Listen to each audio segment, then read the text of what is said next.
এক ছেলে গাছ থেকে আম চুরি করে খাইছে। তখন সেই ছেলেকে এলাকার লোকজনেরা হুজুরের কাছে ধরে নিয়ে এসে বলছে, হুজুর এই আম চোরের বিচার করে দেন। হুজুর তার কিতাব বের করে সমস্ত লোকের সামনে কিতাব খুলে পড়তে আরম্ভ করলো। যে চুরি করে খাইছে আম তাকে দিতে হবে তার দাম, দাম না দিলে তার পিঠের উপরে কিল পড়বে ধাম ধাম। হুজুরের কিতাব শুনে এলাকার লোকজন সেই ছেলেটিকে কয়েকটা চর থাপ্পড় মেরে বিদায় করে দিল।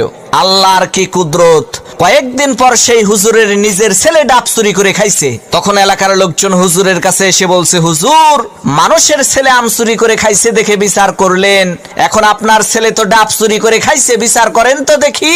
লোকদের কথা শুনে হুজুর তার কিতাব বের করে বলল, ভাইরা আমার, কিতাবে লেখা আছে যে চুরি করে খাইছে ডাব তার হয় নাই কোনো পাপ।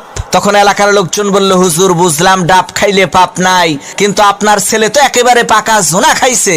হুজুর তখন কিতাব থেকে পড়লো, যে খাইলো জোনা তার নাই কোনো গুনাহ। এলাকার লোকজন বলল, হুজুর ডাব খাইলে পাপ নাই, জোনা খাইলে গুনাহ নাই মানলাম, কিন্তু আপনার ছেলে তো নারিকেল খাইছে।